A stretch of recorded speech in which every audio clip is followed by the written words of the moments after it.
आप देख रहे हैं नेट्रिक न्यूज, साहस सच कहने का।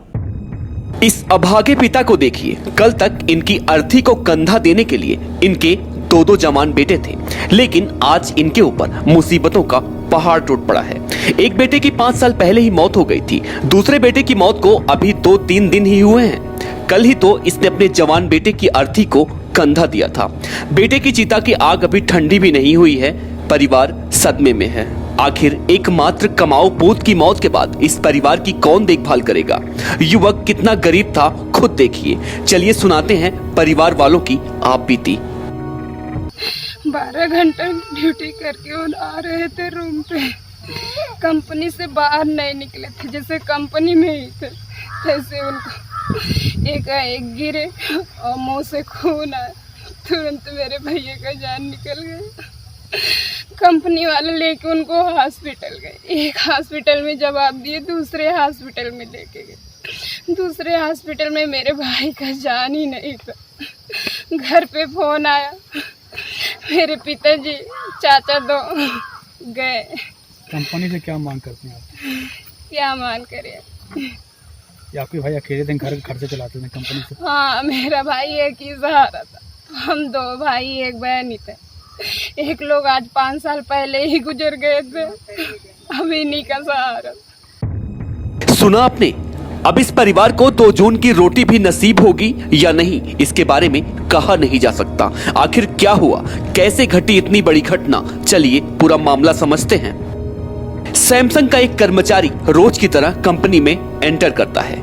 वो 2 जगहों पर 2 बार अटेंडेंस के लिए पंच भी करता है, लेकिन उसके कुछ देर बाद उसकी मौत की खबर आती है।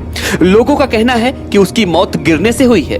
हालांकि ये बात हजम नहीं होती, क्योंकि गिरने से चोट आ सकती है, किसी की तुरंत मौत नहीं हो सकती। इसके बाद से ही कर्मचारी की मौत का राज गहरा होता चला जाता है।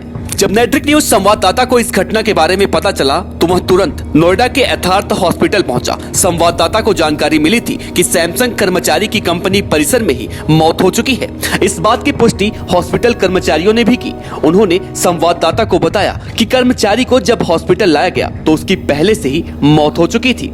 ताज्जुब की बात तो यह है कि कर्मचारी को सैमसंग के ही 2 कर्मचारी हॉस्पिटल लेकर आए, और उससे भी बड़ी ताज्जुब की बात तो ये है कि ये दोनों कर्मचारी हॉस्पिटल में रुके नहीं और मृतक को लावारिस अवस्था में छोड़कर चले गए। सैमसंग कंपनी का कहना है कि कर्मचारी की हॉस्पिटल में मौत हुई है, जबकि हॉस्पिटल कर्मचारी का कहना है कि हॉस्पिटल में आने से पहले कर्मचारी की मौत हो चुकी थी।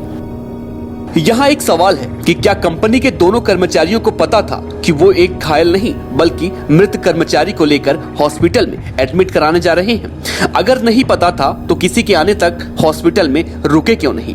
उन कर्मचारियों को हॉस्पिटल से भाग जाने से ये सवाल खड़ा होता है कि क्या उन्हें पता था कि वे एक मृत कर्मचारी को लेकर हॉस्पिटल पहुंचाए हैं और वे बवाल बढ़ने के डर से वहां से भाग खड़े हुए? एक सवाल और कि क्या कर्मचारियों का हॉस्पिटल से चले जाने का डिसीजन खुद का था या उन्होंने कंपनी के वरिष्ठ अधिकारियों से संपर्क किया, या फिर अधिकारियों का उनके पास फोन आया कि डेड बॉडी पहुंचाकर हॉस्पिटल से निकल जाना? हमें नहीं पता कि सच्चाई क्या है, लेकिन अगर हॉस्पिटल की बातों को सच मान लिया जाए तो सवाल उठता है कि क्या कंपनी कंपनसेशन देने के डर से मौत के राज को छुपा रही है? क्या कंपनी ने कर्मचारी की मौत से जुड़े और भी गहरे राज छुपाए हैं? क्या दोनों कर्मचारियों से कड़ाई से पुलिस पूछताछ करती है तो मौत से जुड़े सारे तथ्य सामने आ सकते हैं। दूसरी बात कि जब युवक को हॉस्पिटल लाया गया तो इस बारे में कंपनी ने न तो पुलिस को इन्फॉर्म किया और न ही युवक के परिवार को। जब नेट्रिक न्यूज ने इस घटना के बारे में ट्वीट करते हुए यूपी पुलिस को टैग किया और ये बताया कि यथार्थ हॉस्पिटल में सैमसंग कर्मचारी की डेड बॉडी पड़ी हुई है तो पुलिस हरकत में आई। जब संवाददाता हॉस्पिटल पहुंचा तो फोन पर सैमसंग कर्मचारियों ने संवाददाता को बताया कि युवक जीवित है और उसे हल्की सी चोट आई है। उन्होंने यहां तक कि बताया कि मरीज घर पहुंच गया है। आखिर संवाददाता से झूठ क्यों बोला गया? क्या इसीलिए कि दाल में कुछ काला था? क्या युवक के साथ कुछ गलत हुआ था? क्या युवक की हत्या की गई है? क्या युवक का किसी से कोई विवाद था? हम ये बात यूं ही नहीं कह रहे हैं, बल्कि आपको एक ऐसी बात बताने जा रहे हैं जिसे सुनकर आपके पैरों तले जमीन खिसक जाएगी। आपको बता दें कि इस खबर को दबाने के लिए नेटवर्क न्यूज संवाददाता के फोन पर लगातार सैमसंग कर्मचारियों द्वारा दबाव बनाया गया। सैमसंग के कुछ कर्मचारियों ने बताया कि कर्मचारी की मौत हॉस्पिटल में हुई है, जबकि कुछ का कहना था कि कर्मचारी की मौत हॉस्पिटल से बाहर हुई है। सवाल उठता है कि सैमसंग कंपनी के कर्मचारियों द्वारा दो तरह के बयान क्यों दिए गए। अब हम उसी राज के बारे में बताते हैं जिससे आपको ये पता चलेगा कि सैमसंग कैसे अपने ही कर्मचारियों की कब्र खोदती जा रही है। दूसरे दिन मृतक के पिता नोएडा पहुंच चुके थे, लेकिन जब पिता ने संवाददाता से बात करनी चाही तो सैमसंग कर्मचारी उन्हें बात करने से मना करने लगे। दूसरी बात कि कर्मचारी की मौत के बाद कंपनी के कर्मचारियों ने कंडोलेंस मीटिंग करनी चाहिए, लेकिन कंपनी ने इससे भी मना कर दिया। कंपनी कर्मचारी मृतक कर्मचारी के परिवार की मदद के लिए चंदा तक इकट्ठा करना चाहते थे, लेकिन कंपनी ने इस पर भी रोक लगा दी। अब चलिए हम आपको नोएडा पुलिस का असली चेहरा दिखाते हैं। हम आपको बताएंगे कि किस तरह से नोएडा पुलिस पूरे मामले में संदेह के घेरे में है। पहली बात तो ये कि नोएडा पुलिस को इस घटना के बारे में पता नहीं था। यहाँ पहली बात नोएडा पुलिस पर संदेह होता है। संदेह इस बात का कि क्या सच में नोएडा पुलिस को इस बारे में नहीं पता था? क्या नोएडा पुलिस को ये नहीं पता था कि किसी सैमसंग कर्मचारी की मौत हो गई है? क्या हॉस्पिटल ने पुलिस को सूचना देने की जरूरत नहीं समझी, या पुलिस जानबूझकर मामले को दबाने के लिए हॉस्पिटल आना उचित नहीं समझी? अगर इस बात में सच्चाई नहीं है तो हॉस्पिटल कर्मचारी ने ऐसा क्यों कहा कि पुलिस कल सुबह आएगी? क्या सच में नेटवर्क न्यूज के ट्वीट के बाद पुलिस को कर्मचारी के बारे में जानकारी मिली?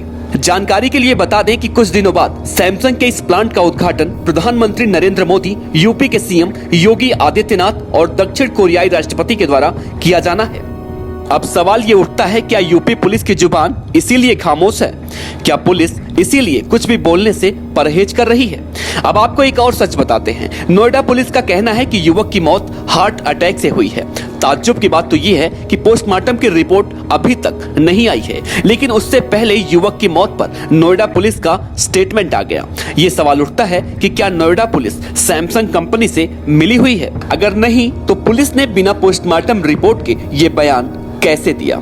अगर पोस्टमार्टम रिपोर्ट पुलिस के बयान से मैच खाता है तो ये पूरी तरह से साफ है कि पुलिस ने कंपनी के साथ मिलकर इस मामले को दबाने का पूरा प्रयास किया है। दूसरी बात यह है कि जिस तरह से पूरे मामले में यूपी पुलिस ने रवैया अपनाया है वो भी संदेह के घेरे में है। खैर, मामला चाहे जो हो, लेकिन युवक की मौत से जुड़े कुछ ऐसे तथ्य हैं जिसकी तह तक तभी पहुंचा जा सकता है जब इन सवालों के जवाब मिल सके। क्या सैमसंग कंपनी और नोएडा पुलिस के पास है इन सवालों के जवाब? सैमसंग कंपनी में डिस्पेंसरी होने के बावजूद कर्मचारी को हॉस्पिटल क्यों लाया गया? सैमसंग कर्मचारियों के मुताबिक जब मामूली चोट थी तो उसे सैमसंग डिस्पेंसरी में क्यों नहीं दिखाया गया? हॉस्पिटल पहुंचाकर कर्मचारी वहां से भाग क्यों लिए, जबकि हॉस्पिटल में युवक के परिजन तक नहीं पहुंचे थे? घटना घटी तो पुलिस को सैमसंग कंपनी ने जानकारी क्यों नहीं दी? बिना किसी परिजन के पोस्टमार्टम कैसे करा दिया गया? पुलिस ने इस पूरे मामले पर चुप्पी क्यों साधे रखी है? पोस्टमार्टम से पहले पुलिस ने ये कैसे कह दिया कि ये हार्ट अटैक का मामला है? पुलिस कंपनी गई लेकिन कुछ बता नहीं रही है, आखिर क्यों? सैमसंग के स्टाफ द्वारा चैनल के संवाददाता को खबर नहीं दिखाने का दबाव क्यों बनाया गया? हॉस्पिटल और सैमसंग कंपनी के स्टेटमेंट अलग अलग क्यों हैं? कौन झूठ बोल रहा है? सैमसंग कंपनी द्वारा युवक के परिजनों को जानकारी क्यों नहीं दी गई? पीएम और यूपी सीएम द्वारा प्लांट का उद्घाटन किया जाना है, इसीलिए यूपी पुलिस बोलने से बच रही है। अभी तक से सैमसंग ने कर्मचारी के परिवार के लिए किसी तरह के मुआवजे का ऐलान क्यों नहीं किया? हमारे साथ जुड़े रहने के लिए हमारे YouTube चैनल को सब्सक्राइब करें, साथ ही बेल आइकन को दबाएं। नेटवर्क न्यूज की खबरें सबसे पहले देखने के लिए।